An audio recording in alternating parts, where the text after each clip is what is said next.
Bismillahirrahmanirrahim. Assalamu alaikum, my dear students. I am your SST teacher and I am fine. I hope you all are fine. Today we are going to start our new unit, Work and Money, which is lesson number 8, Work, in your book on page number 43. Dear student, the unit name is Work and Money.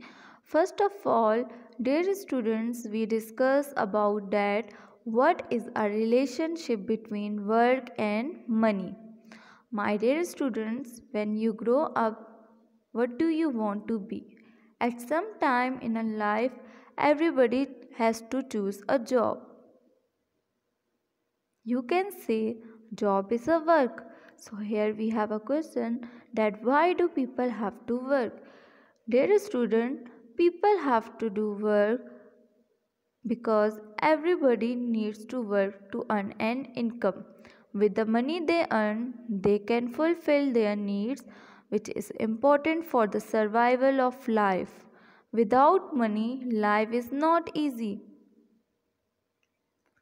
If we have money, we can buy the things that we need. If we don't have money, so we cannot buy the things which is important for our life, such as food, clothes, etc. So people do job to earn an income. Income is a salary. My dear student,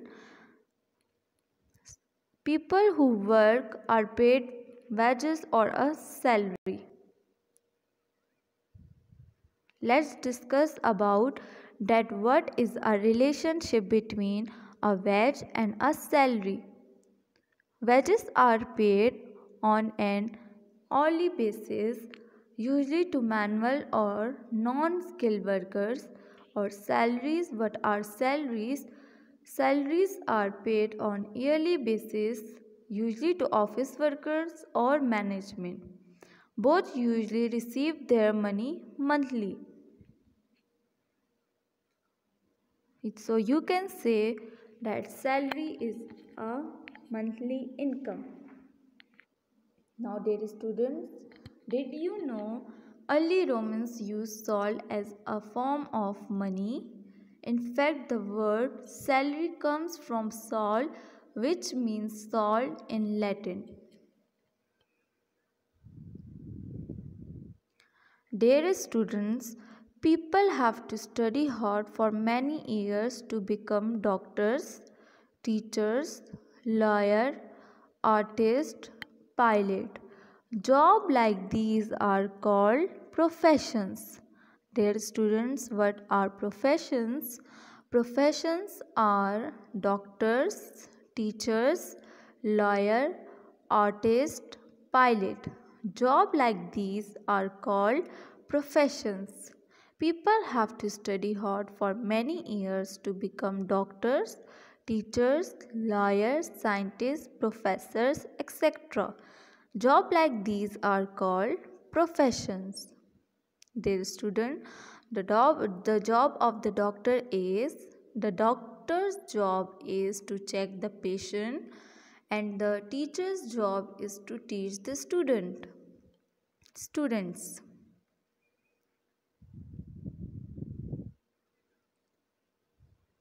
Now another term we have homemakers. What are homemakers?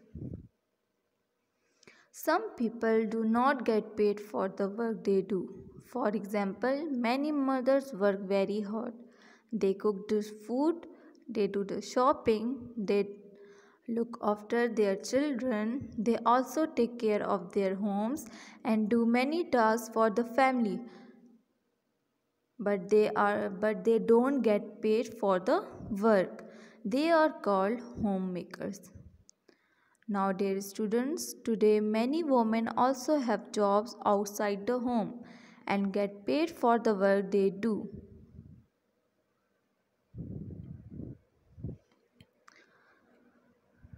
So, dear students,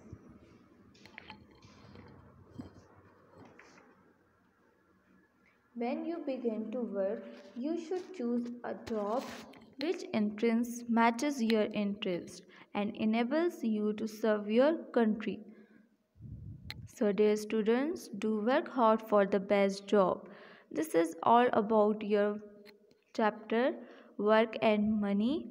I hope you understand it well. Next further topics we will discuss in the next lecture inshallah. Take care of yourself. Thank you.